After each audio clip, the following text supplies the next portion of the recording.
أعوذ بالله من الشيطان اللعين الرجيم. بسم الله الرحمن الرحيم. اللهم صل على محمد وآل محمد وأجل فرجهم ولعن أعداءهم. صلى الله عليك يا أبا عبد الله، صلى الله عليك يا أبا عبد الله، صلى الله عليك يا أبا عبد الله. ما زلت وإياكم في كتاب معجم الخطباء في الجزء الأول لسيد داخل، وكلامه حول شخصية الشيخ أحمد الوائلي اللي عرفها عن قرب لمدة أكثر من 25 سنة. فيقول في الصفحة 368: وحقا أن هذا الرجل، يقصد الوائلي، غريب الأطوار، متناقض السلوك، متقلب المزاج، فبينما تراه يتفجر غيظا وحنقا على خصمه ويطلق لسانه تشهيرا وتجريحا لا يقف عند حد، فإذا ما اقتضى الأمر وشاءت السياسة أن ينقلب رأسا على عقب فيتحول إلى محب مشفق وصديق مخلص. ولا يسعني استعراض النماذج المرقمة التي أحتفظ بها لدعم هذه الصورة من صور تناقضاته الواقعية، لئلا يتسرب شيء من سوء الظن أو الحكم غير الموضوعي.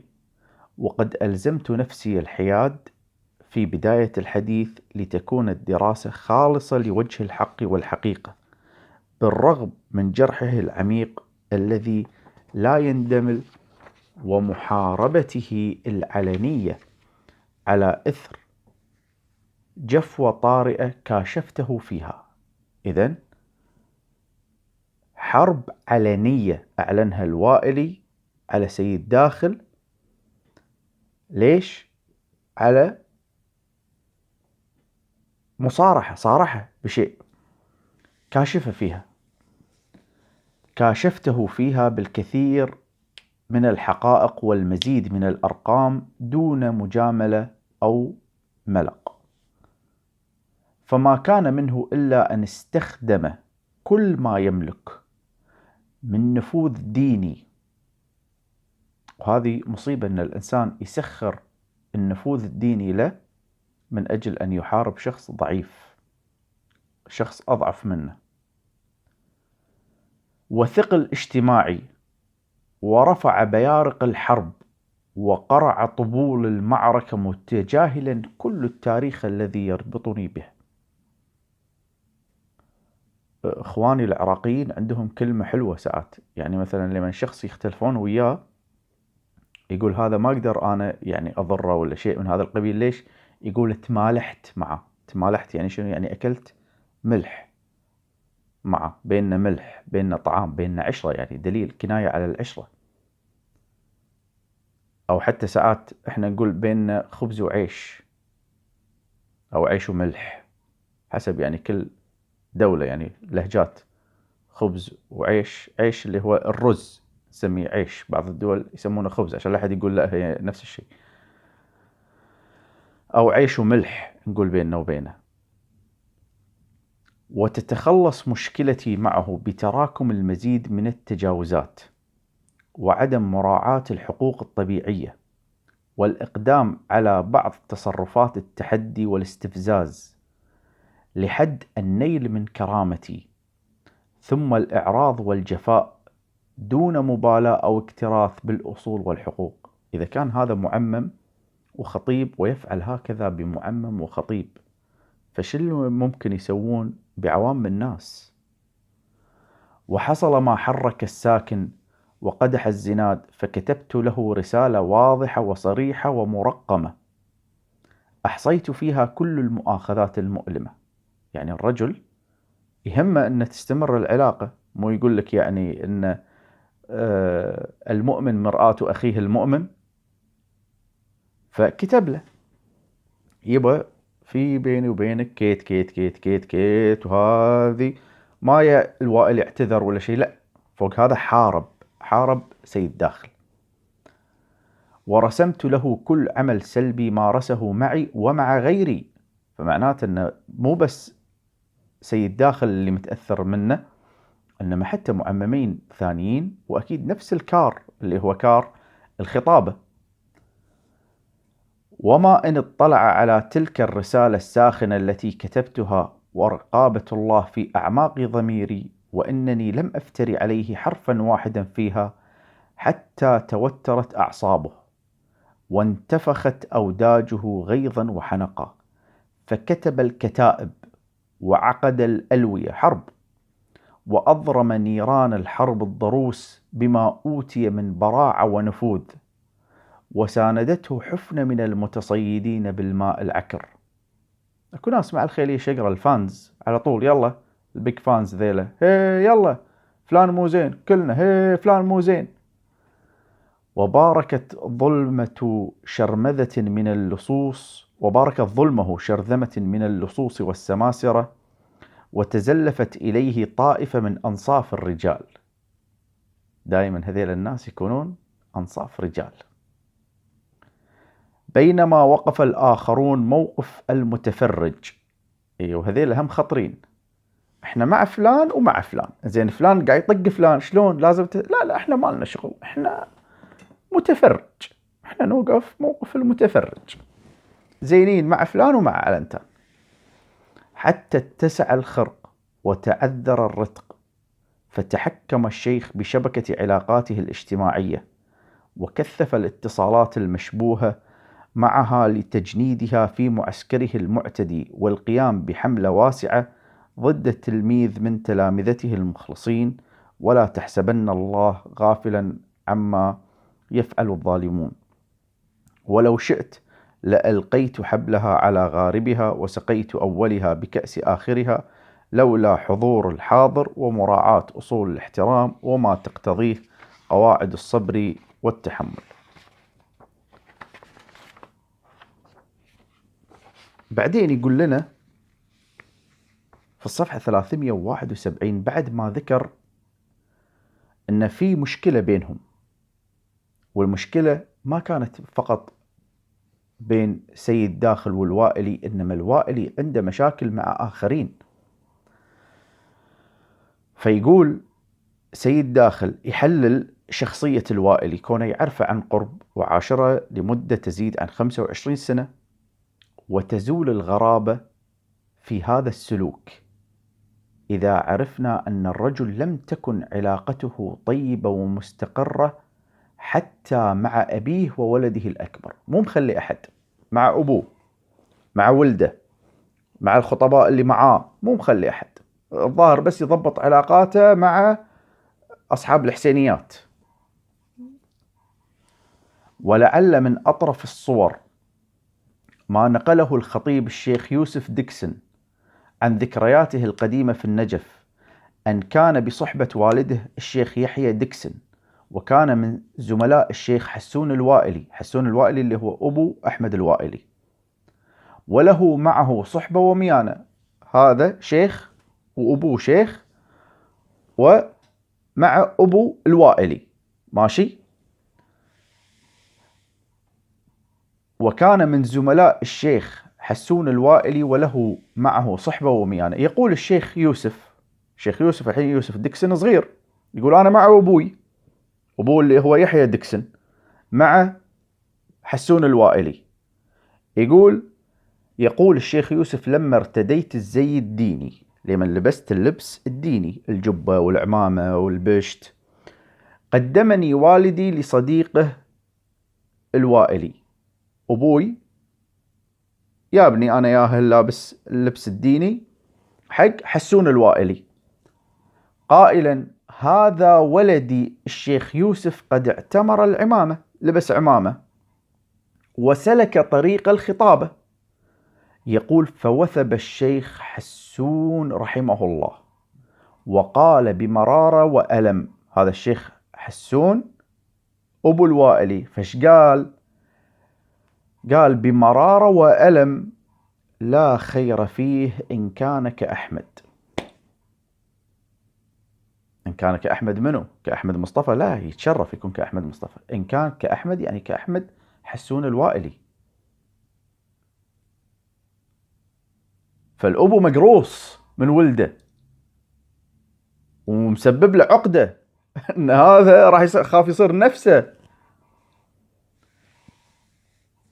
ويقول الحجة، يعني هو الحين سيد داخل ما ذكر من جانب واحد من طرفه ان الوائلي شخصيته مو تمام، لا، جاب لك قال لك يوسف ديكسون،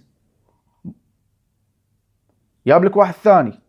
ويقول الحجة المرحوم السيد عبد الزهراء الحسيني الخطيب: اتصلت بالشيخ حسون الوائلي. هم عبد الزهراء الحسيني اتصل على أبو أحمد الوائلي وكلمته بما يشبه العتاب. وهذا متى؟ هذا لمن الوائلي خطيب صار. لماذا الإعراض والجفوة بينك وبين ولدك الشيخ أحمد وهو من مفاخر الخطباء؟ فغضب شيخ حسون، غضب وزمجر في وجهي وانتفض قائلا: كلكم نقط كذا، يعني سبه، أكيد سبه، ابدام نقط كذا يعني سبه، ثم تركني ومضى. وهني هذه الحادثة، يعني قول الحادثة الأولى يمكن كانوا صغار أو للحين ما تفوق، يعني الوائلي يمكن واحد يقول كذي إنه كان صغير يمكن، لكن هني تبين إنه هو صار من مفاخر الخطباء. يعني تخيل واحد يعتبر مفخرة للخطباء ويطلع على المنابر ويتكلم ويعني يكون يهدي الناس وعلى منبر الحسين والأخلاق. وبعد دائما الخطباء مثلا يتكلمون عن الأبوة وكذا، لمن يذكرون مثلا علي الأكبر وكذا، وهو عنده مشكلة مع أبوه.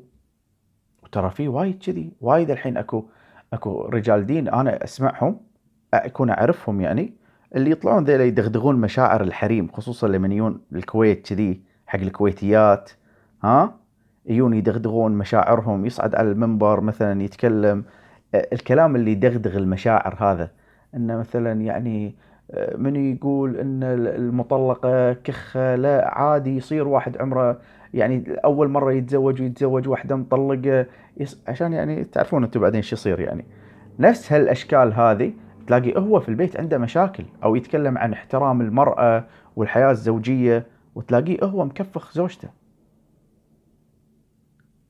كان في عندنا شخص في الكويت، هذا الشخص غير كويتي لكن أمه كويتية، وافتعل عديد من المشاكل. أنا استغربت حقيقة من هذا الشخص، يناقز في كل مكان ويسوي مشاكل، إلى أن الصدفة خلتني ألتقي بأناس لهم يعني معرفة بوالدته، ووالده شيخ، ثبتوا لي أن والده من يومه هو صغير، وهو والده المعمم والخطيب، من يومه هو صغير وهو يضرب والدته أمامه. فهذه سببت له عقدة وحقد على المجتمع، فصار يسوي المشاكل وين؟ في الأوساط الدينية.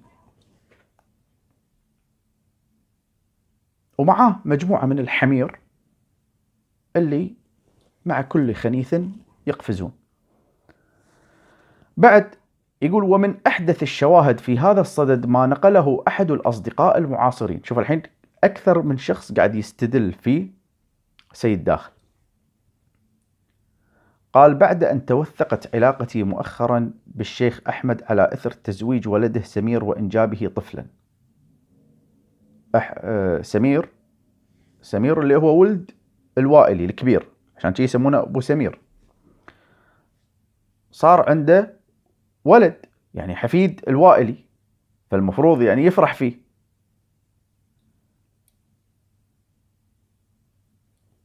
فماخذه هذا الرجال، يعني أخذ سمير وولده عشان يروحون. يعني أنا سامع قصص أن في ناس مثلا في أعرف واحد كويتي تزوج واحدة أمريكية، وهذه الأمريكية من عائلة يعني متعصبة، نصرانية متعصبة، ولذلك ما حاجوا بنتهم طول فترة زواج هذا الكويتي من هذه المرأة.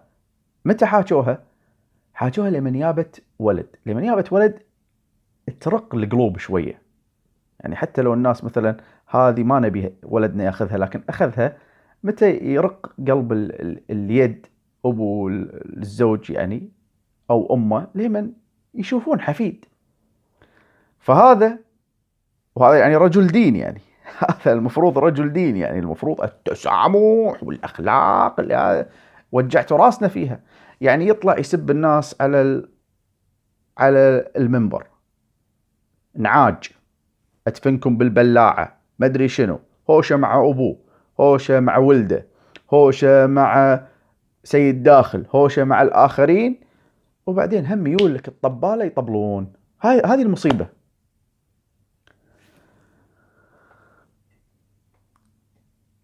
على إثر تزويج ولده سمير وإنجابه طفلا، أخذته إلى بيته للسلام عليه فقط، بس عشان يسلم عليه. سلام عليكم يبا، هذا ولدي، هذا حفيدك. بعد جفوة وقطيعة دامت العمر كله، وأبقيته خارج البيت. يا سمسم، ظل أنت وولدك برا، خل أدخل على أبوك أنا ألين راسه وأدخلك تسلم عليه. ثم دخلت على الشيخ والتمسته، قاعد يترجى، ولدك برا، خي يدخل يسلم عليك هو وحفيدك، شوف حفيدك. والتمسته أن يسمح لولده بالدخول عليه وتجديد العهد به، فأبى وامتنع أشد الامتناع أن يستقبله ويراه، برغم ظروف الهجرة القاسية والسنين المتعاقبة على فراقه. مثل هالخطباء يطلعون بعدين يتكلمون لي على صلة الرحم. لأن أنتوا مشكلتكم أنكم قطعتوا الرحم الحقيقية، صلة الرحم اللي هي صلة محمد وآل محمد. مثل لما تقول اللهم صل على محمد وآل محمد، يعني يا رب أنا على الميثاق لمن الله سبحانه وتعالى قال ألست بربكم، لأن ألست بربكم يعني ألست بربكم ومحمد نبيكم وعلي وليكم صلوات الله وسلامه عليهم. لكن وين أنتوا فقدتوا هذه العقائد، فقدتوا هذه الروحانية. ولذلك عبالكم أن الصلاة على محمد وآل محمد هي لزيادة درجة من درجات النبي صلى الله عليه وآله، وكأن هناك درجة لم يبلغها النبي، علشان بصلاتكم الله سبحانه وتعالى يرفع هذه الدرجة، أو أن تتسع عليها الجنة أو تزداد قصورا أو إلى آخره من هذا الكلام. ولذلك يسلب التوفيق منكم. وحتى على الرحم العادية اللي تتكلمون عنها، اللي هو الرحم اللي بين الأقارب، تفضل، هذيل اللي نفسهم يطلعون على المنبر وينصحون الناس بصلة الرحم وهم تشوف. ومن النماذج السريعة، وطبعا احنا هم مر معانا يعني غير ولده وأبوه، وغير مع مشكلته مع سيد داخل، مر معانا بكتاب كشمش مشكلته مع الخطيب شبر، ومشكلته مع عيال الخوئي، ومشكلته مع محسن الحكيم والطبال يطبلون عادي. ومن النماذج السريعة موقفه الظالم من زميله الخطيب السيد جواد شبر، وجفوته المؤلمة لصديق عمره الشيخ محمد جواد السهلاني، وقطيعته المجحفة لرفيقه الحميم السيد طاهر الملحم. ما خلى أحد الوائلي، ما خلى أحد. ومحاربته للسيد حسين الصدر، عشان تعرف أن يعني لما أنت تقرأ الحقائق من شخص موجود، وأكرر أن هذا سيد داخل، وسيد داخل حي يرزق، اللي عنده حشوة يروح يحاكي سيد داخل، لا يحاكيني ولا يكتب لي ولا يقول لي، خير يروح يحاكي سيد داخل. اللي ينزل بيان خير يروح ينزل البيان بسيد داخل، لا يجيني أنا. ولا ما تقدر عليه معمم، تقدر على الفقير المسكين، روح حاكي موجود، يجي الكويت ويروح العراق موجود، واظن رقمه حتى تقدر تحصله، يعني سهل اذا تعرف واحد من المعممين كذا عنده علاقه فيه، ممكن انه يعني تتصل عليه. على كل هذه يعني الاسماء كلها تبين لك، يعني لما تقراها وتقرا الخلاف، هذا اللي ندري عنه غير اللي ما ندري عنه طبعا، غير اللي ما ذكر، تبين لك مدى تفاهة وحقارة الطبالة اللي يطبلون لمجرد انهم هم استمعوا الى المحاضرات، لكن ما يعرفون ما وراء الكواليس، ما يعرفون الشخصية عن قرب، فيبدون يطبلون لها على ضوء الاستماع الى محاضرات. يعني انت تخيل ضحالة الفكر هذا. لمن واحد يطبل، يعني أنا ممكن أتقبل من واحد طبل لأنه يعرفه، لكن واحد طبل لأنه بس هو استمع له عبر الشاشات شافه ويطبل، يعني أي مستوى من الضحالة هذا.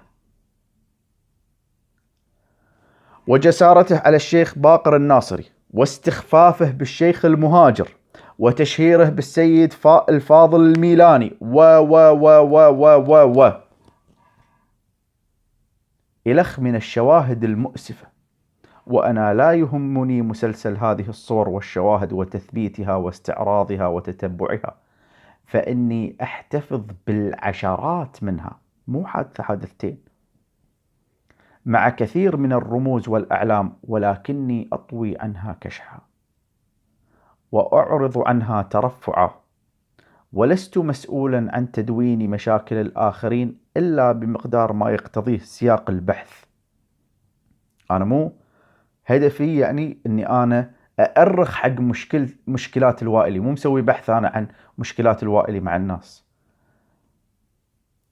كشواهد وأدلة لإعطاء الصورة المتكاملة الحقيقية للشخصية المترجمة. ثم لا تفوتني الإشارة إلى تسجيل ظلامتي التي طوق بها عنقه بتتبع مجالسي وعلاقاتي الاجتماعية. يطارده، لا تخلونه يقرأ، لا تخلون سيد داخل يقرأ. وعلاقات اجتماعية يعني يمكن حتى مشاكل أسرية يسوي له. وأكو ناس كذي قذرين، أكو ناس قذرين كذي يعني تسوي مشاكل عائلية. يعني أكو واحد تزوج بالكويت مثلا، حادثة، واحد تزوج واحدة، هذه المرة أخوها تزوج أخت الزوج، حصل خلاف بين ذيله، طلقوا. ذيلاك لازم يتطلقون. ليش ولدكم طلق بنتنا، احنا بعد لازم ولدنا يطلق بنتكم. فأكو ناس كذي تسوي مشاكل اجتماعية. ومحاربته لموارد رزقي ومعيشة أطفالي وعائلتي. ويونك الطبالة اللي عبر الشاشات بس عرفوا الوائلي يطبلون له. الريال حارب معيشته ورزقه، إن شاء الله كل اللي يطبلون يحصل الله سبحانه وتعالى يسخر أحد يحاربهم في معيشتهم ورزقهم ويعمل لهم مشاكل اجتماعية علشان يذوقون مرارة اللي ذاقها سيد داخل. والله العظيم والزهراء إن أنا سيد داخل ما أعرفه إلا من خلال كتابه هذا. عمري ما شفت له مجلس ولا سمعت له مجلس، على الرغم من استماعي واطلاعي لكثير من الناس، لكن سيد داخل ولا عمري التقيت معه، يعني حتى ولا أن مثلا أنا مار يوم من الأيام وشفته بمكان، ولا أعرفه ولا يعرفني. هذه مجرد علاقتي فيه أعرفه من هالكتاب هذا بس، وأدري أن في شخص اسمه سيد داخل يدخل الكويت ويقرأ وكذا، لكن أنا لا عمري سمعت له محاضرة ولا التقيت فيه يوم من الأيام، ولا حتى شفته يعني مثلا شفته بمكان عام أبدا. كان قاعد أقرأ حقائق دون وازع من ضمير أو رادع من دين أو ضابط من خلق. أسجل هذا للتاريخ وأرفع ظلامتي بوجهه مطالبا بحقي يوم نفد على الله. مسألة خطيرة، مسألة كبيرة، ولذلك هو ما سامحه يوم مات، لا، يقول أنا انتظر، في بيننا حساب. ولئن أحاط نفسه بالغوغاء والإمعات والنفعيين والسذج والأبرياء، الناس الطبالة، الوائلي الوائلي، في تعامله وظلمه، فلن يستطيع أن ينتفع من هؤلاء شيئا يوم تبلى السرائر ويعض الظالم على يديه ويقول يا ويلتي ليتني لم أتخذ فلانا خليلا. ولئن توفرت عوامل الصفح والعفو في يوم من الأيام عما قام به تجاهي، فإني لن أعفو عن الذين وقفوا يشدون أزره. طبالة اللي يشوفون أحد يهاجم مثلا، يلا ويا صاحبنا ندافع، ويساندون ظلمه من أنصاف الأميين المذبذبين والمرتزقة النفعيين، ولا أنسى تطوعهم بخسة ودناءة نيابة عنه في التهريج والضجيج والبغي والعدوان بجهل وحماقة وصلف وصفاقة. وعلى الباغي تدور الدوائر، وهم أحقر من أن ينالوا من شعلة الحق شيئا. وإذا أتتك مذمتي من ناقص فهي الشهادة لي بأني كامل.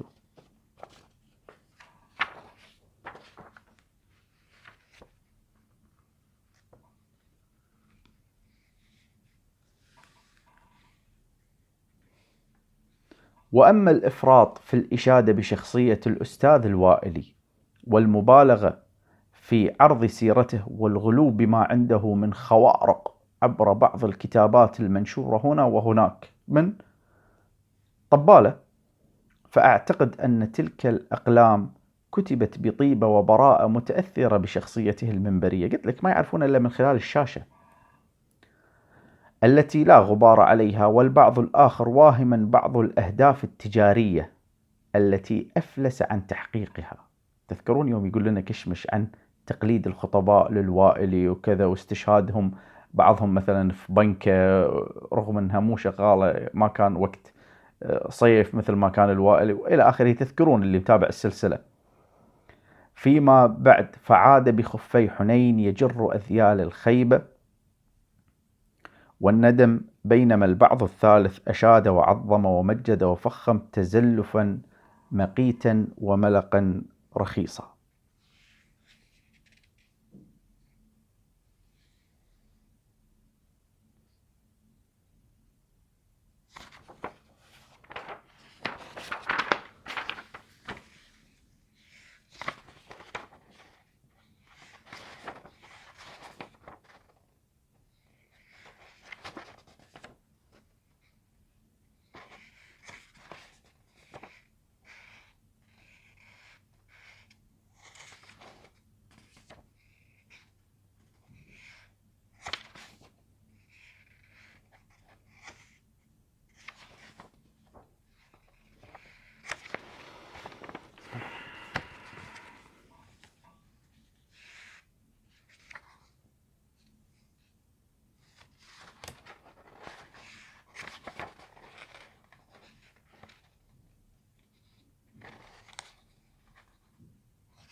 في أيضا هي أبيات يذكرها وكذا، لكن غير مهمة يعني في موضوعنا.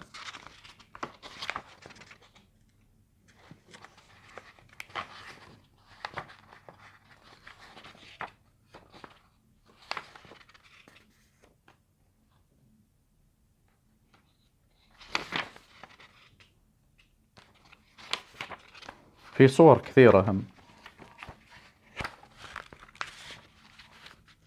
هاي الصورة طبعا هي مو واضحة لأن أبيض وأسود، لكن هني يبدو الشيخ المهاجر، يعني حتى المهاجر اللي كان موجود وياه ويلتقي معاه وكذا هم بعدين الوائلي يزلغه.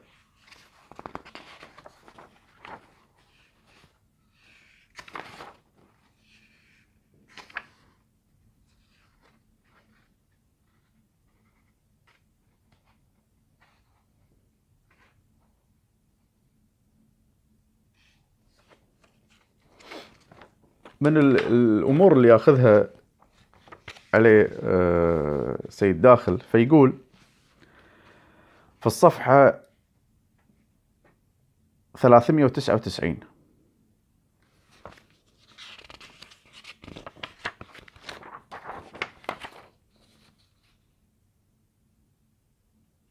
أو عفوا 398. لما يتكلم عن الوائلي والسياسة تحت عنوان، يقول أن العراق تأثر يعني في ميدان السياسة وكذا، لكن ما رأينا له شخصا ولا سمعنا له صوتا.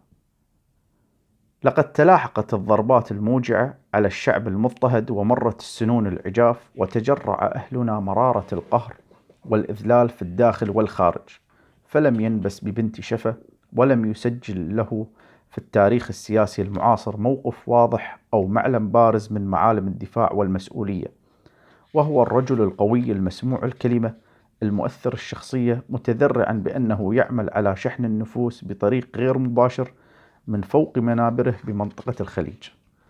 طبعا هذا كلام مو صحيح، يعني ما كان عنده حتى تلميحات. ومتعللا بمبررات وعلل مرفوضة جملة وتفصيلا، فلم نسمع له دويا في خطبة نارية تلهب المشاعر وتشعل النفوس وتشحن الجماهير نقمة وسخطا، وتأخذ مفعولها في إحداث موجة من التذمر والاستياء والتمرد الذي له نتيجة إيجابية أو حصيلة بارزة. ولم نسمع له مشاركة في المؤتمرات العالمية التي عقدت في أشد الأزمات المصيرية، بل ولم نقرأ أو نسمع له حتى عملا أدبيا في قصيدة أو مقطوعة شعرية يصور بها الجرح النازف والكرامة المهدورة لشعب مغلوب على أمره، كما كان يفعل بقصائده الفلسطينية.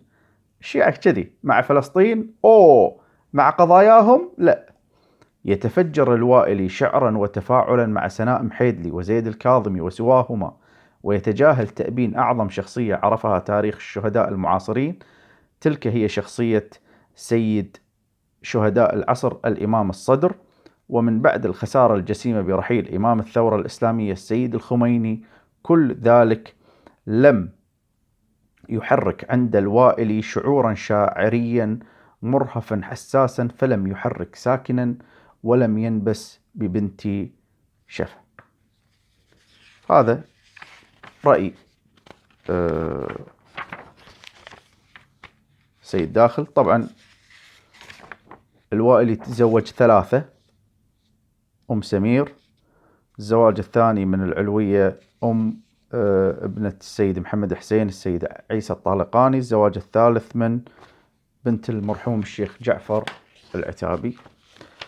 هني نكون خلصنا من هذا الكتاب، وإن شاء الله ألتقي معاكم في كتب أخرى ووثائق أخرى هم تتناول موضوع الوائلي وتتناول موضوع إصلاح الخلل. لا تنسون الاشتراك في قناة خادمكم محمد مصطفى يعقوب على اليوتيوب، لا تحرمونا من الدعاء. هذا وصلى الله على محمد وآله الطيبين الطاهرين، ولعن الله ظالميك يا فاطمة.